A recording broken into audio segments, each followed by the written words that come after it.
All right. Hey, disclaimer first, the views expressed in this are mine and mine alone and do not reflect that of my employer or any organizations I'm affiliated with. And then, of course, this is Ready, Set, and Engage, episode 4. I found out there's a title box, and I have no idea where the title actually shows up, so it's incredibly helpful. So wanted to cover a couple things. We've been talking about sort of math or science each time. Didn't want to stop doing that. So I have a little bit on that. Picked up a hitchhiker today, so we'll talk about him real quick. There was been thinking a little bit about Fight Club and sort of the fascinating way that it presents the dilemma of life, right? The battle between good and evil, and it sort of twists that. Check in on homework if anyone did it last night. And then there's actually a really interesting thing I learned about on the radio today, or on the podcast today, which was something called the Heterodox Academy. And the Heterodox Academy is actually an intellectual movement that's happening in the universities right now. And they're trying to sort of adjust the paradigm and get away from a bias or sort of the way that things have went over the last couple of years. So to start out, I wanted to talk about a bell curve, right? And so a bell curve is just a thing that's used in statistics in order to show sort of the mean or average of a group. And basically when you're talking about a bell curve, think of like a big Liberty Bell, right? And so it has this arch, and then it comes, and then it sort of planes out at the edges. And what that's actually showing, I already bored talking about statistics. Yeah, it's not a fun topic unless you're really geeky and interested in math. But the interesting thing about a bell curve for a population is that basically the first standard deviation or that main group, that center of mass of that bell height, is actually like the average that most people fall into.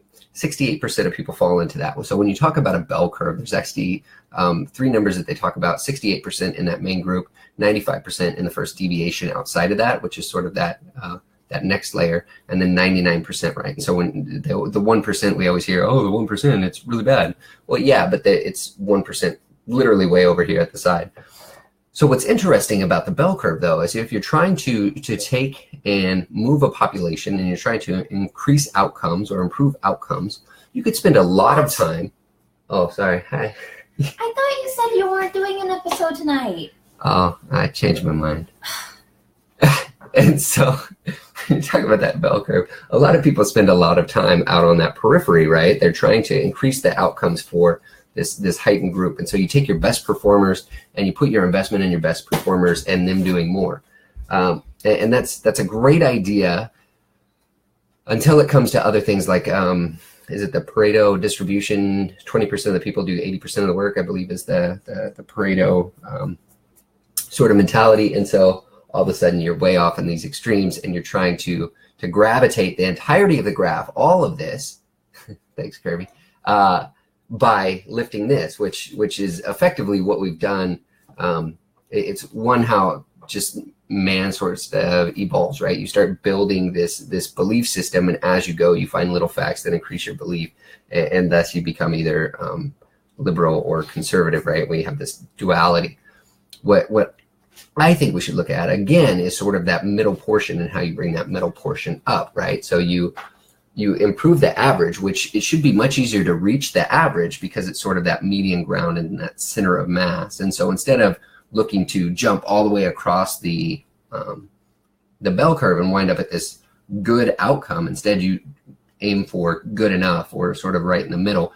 And as more people start aiming for that middle, it starts to bring that average up. So I think the most cost-efficient way to improve an outcome is actually to look for that center of mass and try and improve the larger group or the larger population within a bell curve, such that then you slide the curve to a better outcome, right? Not absolute good. You're not looking for the extremes. You're looking for the center of mass. It'll be easier to hit, and you have more people in that portion of your population. So moving that should move the average a lot more than, say, giving one dude more of the income of the world, which will draw up your average if you keep them in the population. but doesn't really help anybody except for that 1% on the far extreme. So bell curve, some philosophy around that. So I picked up a hitchhiker today. Was on my way to work this morning, and there was a man hitchhiking on the side of Snoqualmie Parkway, which leads up to the 18. And so sort of pulled over, picked him up. He had a gas can, and it was interesting because it was a dialogue with a complete stranger, which is wonderful. And so he had a gas can in a Safeway bag, so it's kind of hidden. He's like, "Hey, I've got gas in here, so don't be alarmed. I ran out of gas up by the 18 and 90." And so, it was like, okay, well, that's where I'll take you then. Not too far away. It was about a mile and a half, but, hoofing it in and hoofing it back out, carrying 8-gallon tank or 8-pound gallon tank of gas. Probably gets a little bit heavy. Plus, it was 7:30 or whatever in the morning. So I pick him up, and we're driving up the hill, and there's 2 lanes going up to the top of the hill, and there's a stoplight on the top of the hill, which is like Eagle Point or something.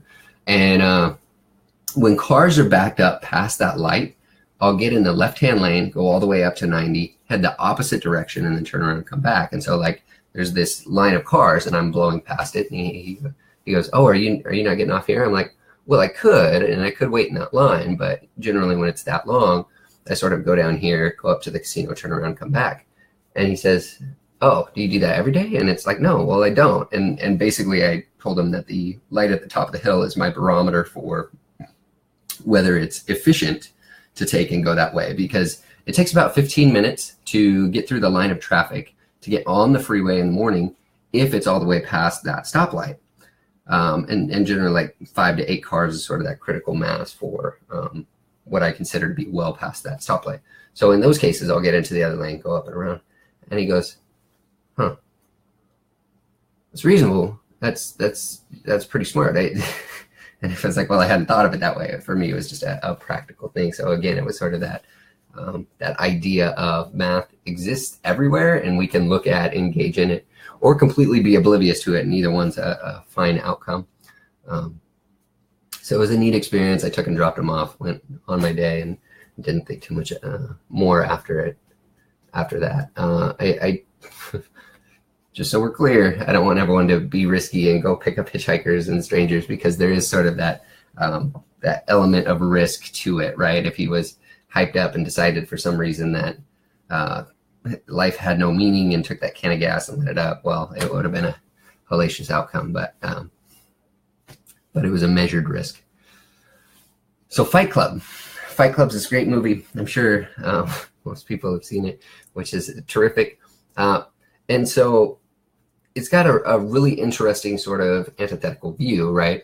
Generally, when you talk about the plot line of a movie, you deal with this dilemma throughout the movie, and so the main characters are struggling. Got murdered. I hope it's a great game. Oh, because of the hitchhiker? Yeah, bad idea. Don't do it.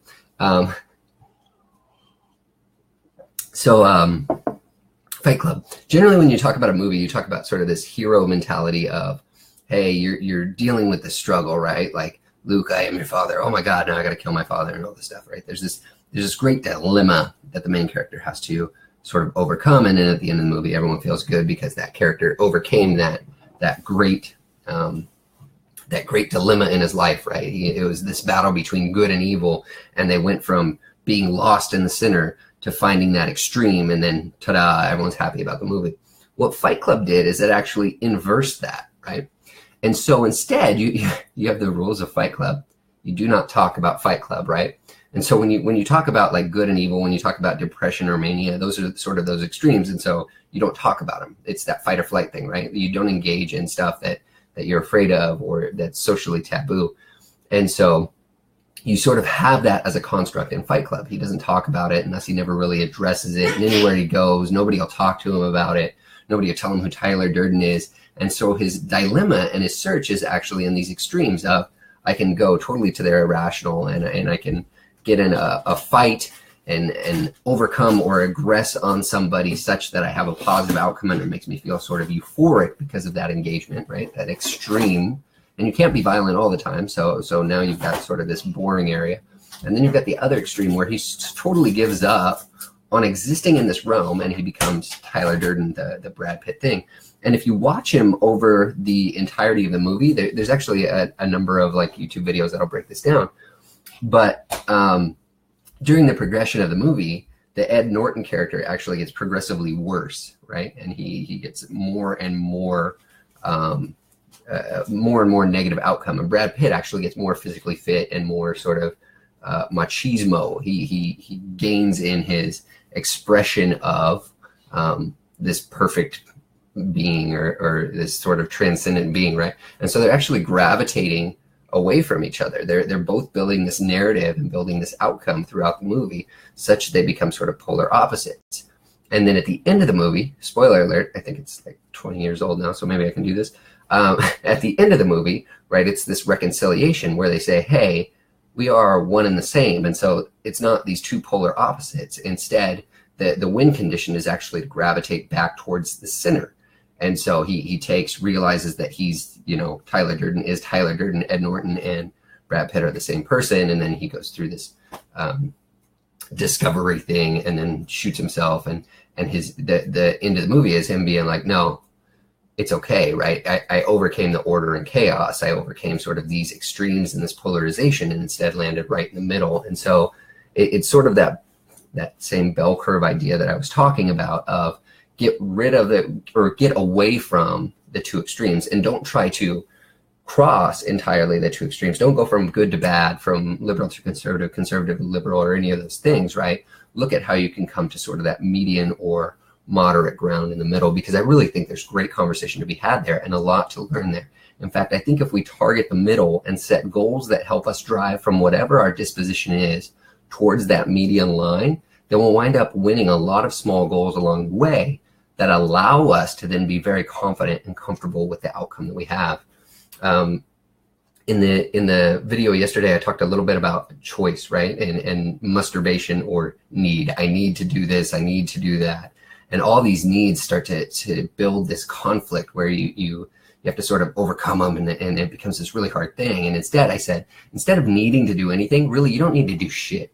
You can choose to do something or choose not to do something, and that's the expression of free choice, which is perfect. You also have to live with the outcome of those choices. But if you start building those choices towards that median of just, hey, moderation, and let me find the right balance between good and evil or extremes, then all of a sudden you can have a lot of success getting to that, right? When you play a video game, you don't have to win the game. In fact, it's all the little wins you can get in there that can help build that. Now, if there's too many things to win over and it becomes a hot mess, like Far Cry 5, I think, did a tremendous job of adding a lot of side things to do, but I think they added too much, so it becomes this amalgam of shit that you can't overcome, and I don't know that the game works as an aggregate, but it's really fun for that novelty period. So the point is, like, don't pick the extreme of winning at an ideal. Pick the smaller goals within that sort of construct that allow you to have wins along the way and progress into winning, but not a final win, right? Yesterday, I asked people in the episode, or whatever you want to call it, to go away with an action, and that action was engage with people on Facebook, to like or hack the construct of Facebook likes, such that we can give social strokes to people who sometimes might not have otherwise got it, but who are just expressing happiness or something they agree with and enjoy, right? So somebody smiling, somebody showing their loved ones, their dog, whatever. Hopefully people went out and liked 3 things. And if you didn't, that's totally all right. Like it was meant to be a small goal that you could win, but you could choose whether or not you engage. And that's sort of the whole purpose there. Today was probably one of the best days I remember at work in like the last ever. And so somebody asked me, how are you doing today? And I said, well, it's probably the best day of my life. And it wasn't that all the things in my day lined up. In fact, I had some disagreements and some conflict throughout the day, but that's totally all right. That's perfectly normal. The great part about the day was I made choices all day. I chose to do this. I chose to do that. And I would tell myself, I'm going to choose to do this right now, whether that was send an email, engage with somebody, have a conversation, whatever it was, I chose all of those things. And so my day was a series of small successes. I didn't fucking save the world today. Sorry, it just didn't happen. But I had a lot of successes, and I was winning throughout the day because I was able to set small, achievable goals and orient towards those, right? I drove to that sort of median of just getting stuff done instead of doing great things. And so I think there's a lot of power to be had there. When we just sort of change the language that we're using, change the way we communicate with each other and ourselves. So yesterday was that, hey, let's use Facebook as a way to sort of hack Facebook and use it for our purposes instead of their purposes of engagement, and probably mapping out using machine learning what your likes and interests are, such that they can advertise to you. Not that they would do such a thing, because that's normal. So today, or I guess tomorrow, since it's late in the evening, would love to do a different thing or challenge or a different piece of homework. And that's that. One, I want to give you permission to fail. Okay. One of the guys I work with, he's a very smart guy. He's got a MBA, and sometimes we have these really great sort of philosophical conversations. Sometimes we get very functional in what we're talking about. And one of the best things he said to me over the last probably like 4 or 5 months is he says, Jamie, I give you permission to focus on one thing and do it well. So pick it and go with it. Say no to other stuff, and you can say no to me. You can take that choice and run with it. And I give you permission to say no, and I also give you permission to fail. Okay. And so Microsoft has this culture of fail fast and keep moving, right? Like, it's okay to stumble. It's okay to fall down. You're not going to win every time. You're not going to lose every time. Instead, it's sort of that engagement and that learning as you go. And so I want to give you permission to fail. And if it's a huge failure, cool. Accept it. Look at what you can do to start iterating forward such that you can build a series of successes that lead you to feel you're winning over time, right? That's all it is. That's all it is. Accept a failure and say, cool, I know now what not to do. Everyone talks about, is it Thomas Edison that found 10,000 ways not to build a light bulb? It's fine, right? As long as you continue on a course, and that course is looking for a better you, not the best you. It's not an ideal. It's a better you, and here are the steps to get there. So I give you permission to fail. You can say, Jamie, I don't fucking need your permission to fail. I politely do it whenever I want. That's fine. I don't hold it against you. And then the other thing I would love for us to go away from this video with today is try to stop doing one thing. Just think about one thing that sort of causes you frustration or causes you consternation or might not be heading towards that median ground, and stop doing just one, not all of it, right? And so this could be the news articles that you read, right? If you usually use half hour to read 5 or 6 news articles, and you find that generally you're reading news articles that agree with you, which is totally fine. It's normal. Again, it's sort of that natural progression of finding facts and things that agree with you to help you believe and build the value system that you hold. That's totally all right. But if you spend half hour doing that every day and read 6 articles, I would love you to try reading 5. Just get rid of 1. And then that time that you spend not doing that one thing, use it to look up something else, to learn something, or look up something you hadn't thought much about before. You use it to engage in something outside of your norm. That's it. That's all I ask. And then my last topic was what's called the Heterodox Academy. So I listened to a podcast, or I've been listening to a podcast quite a bit this probably the last week or two. And it's a guy named Jordan Peterson, and then he'll have guests on, or he'll just sort of have a dialogue similar to what we're having right now. And he had a guy on that started what's called the Heterodox Academy. And so they talked about the educational system in the US and Canada and how it's starting to gravitate towards liberalism, right? And so the guy that he had on the show was I think he called himself a moral psychologist, which was the first time I've heard that as a construct or a thing. Like, I guess you could make a topic about anything, which is fair. But it was the first time I had actually heard that term before, and so it was interesting to listen. And it winds up that the guy's liberal, and not that that's a bad thing. Again, just an assessment. He's liberal, and he says, yes, I realize I'm liberal, and so on. But he also talks about sort of this dilemma that's happening in the educational system. Not that it's good or bad. Again, it's just sort of this bias and how valuation systems tend to help us gravitate and understand the world around us. And it's natural that we build sort of this like me bias, right? So we find people that agree with us more often than not. And because they agree with us more often than not, we associate them with as basically part of our tribe, right? And now our tribe has these beliefs, and we continue to talk with each other and engage with each other such that we strengthen this value system and this set of beliefs. And so the moral psychologist said, if you go all the way back to World War II, we were somewhat balanced on the conservative and liberal views within psychology, just within the study of psychology and some of the other higher education fields. And then he says this interesting thing happened, or he started to see the trend gravitate heavily towards more of a liberal bias, right? Not good or bad, just what he noticed. And I think he said in the 70s it was between 2-to-1 and 4-to-1 liberal to conservative.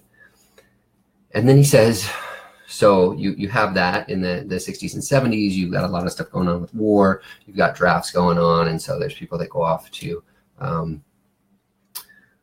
war, and those that tend to be more conservative than liberal, which is just an observation.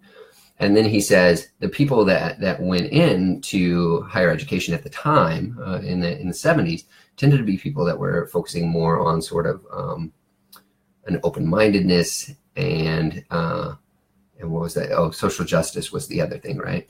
And so the ratio started to shift more liberal, right? Which is, again, an observation, not right or wrong. And so he says, as you fast forward over the next 20 to 30 years, it went from being 2 to 4-to-1 to about 6-to-1 liberal to conservative. And currently it's something like 14-to-1 liberal professors versus conservative professors. And so this like me dynamic, right, of here's your bell curve and you've got these two ends, they're getting good at refining those ends, and those ends are actually naturally sort of polarizing and pulling themselves away. And so unfortunately, there's not as many conservatives. And so that just means that when you're looking for 3 people to recommend you for pursuit of higher education, right, like your letters of recommendation, you're going to have a higher probability of finding 2 or 3, right? Like more than half or all will likely be from liberal professors. And thus the probability that they'll select people of a similar mindset is just a natural outcome. And so it shouldn't be surprising. So what this guy did is he decided that it's kind of, he wants to save the world, which is a terrific idea, but my fear and my concern is that it's an ideal, and thus, like, even though it started out with trying to find middle ground, it'll start gravitating and drifting towards those extremes. Not right or wrong, just sort of what I expect. But for now, I think it's this beautiful thing. And so it's called the Heterodox Academy, and basically it's only professors. You have to be a professor or a PhD to join it, which ironically means it's likely to be, again, driven by that 14-to-1 sort of analog. But at least it's them looking at being more centrist or gravitating towards the middle from an educational perspective. And so I found it really interesting. It was a really great dialogue between him and Jordan Peterson. I think that Jordan Peterson was a bit more moderate than that guy. But that's just an assessment as they were talking. So every now and then he would say something and I would be like, no, not really. And then the other portion of the time I'd be like, oh yeah, that makes sense. Okay, we play with that, you know? And so it's not me being right or wrong. It's not them being right or wrong. Again, it's just sort of my perception of it and what I took from those conversations. And so if you're interested, check it out. If you're not, that's totally all right. This could be one of the things you choose not to do today, and that's a perfectly acceptable outcome. Um, and then I guess tying back into the try and go like to people's happiness, right? They like the things that they look like they're enjoying. If you tried and you didn't get 3, the only thing I want to say is that's okay as an outcome in and of itself, right? We were talking about addiction and how often when you're dealing with addiction, you try and set this ideal of, I want to be totally free of addiction. And then every time you slip, you actually fall back and lose a lot of ground because your value system says, well, I didn't achieve all that awesomeness, and so I must not be good enough for it, or I'm a failure, right? And that sets you back into that negative mindset, and you start drifting back. And so it's really hard to get out of addiction because we have this value system where we're like, here's this ideal, I want this ideal, and every time I don't get this ideal, well, I'm a failure. So you're going to fail a lot more than you succeed if you're driving to that value system, which is why sort of that median of, hey, I'm going to drink less tomorrow, or I'm going to buy less weed this week, or whatever your vice is, right? If it's sugar, I'm going to eat less sugar, right? And what that means is I'm going to cut out the heavy sodas. I'm going to cut out the fake sugars. I'm going to be more practical in whether or not I consume juices, right? Because juices are this mechanical separation of your sugars and liquid from the fibers that would fill you up. So the amount of sugar in like an apple juice or an orange juice is pretty much the same amount of sugar you're getting in a cola, and nobody wants to talk about that because that makes juice sound really bad. Well, it is bad for you in almost a good way, not really a good way. If you eat fruit though, whole fruit, perfect. I love it. I support it. Processed sugar, if you can cut that out, that's fucking awesome. And every time you try and take that as a goal to start reducing or cutting down, well fucking done, right? Well done, engaging in a smaller goal that leads to this good outcome or this better outcome, right? But it shouldn't be this ideal of absolutely no sugar. Instead, it should be, hey, how do I gravitate towards that median and draw it up? Those are the topics that I had, and so I'm probably going to wrap it up here. I feel like chat's been quieter and quieter the last couple of days, so maybe I'm getting more ranty, which means we might do a couple of days break and just see how it goes. See if I come up with ideas that just compel me to sit down and engage. But yeah, that's what I have. Thanks for watching and listening, and hope you guys go out and try and give up one thing and accept my permission to fail. Thanks for watching.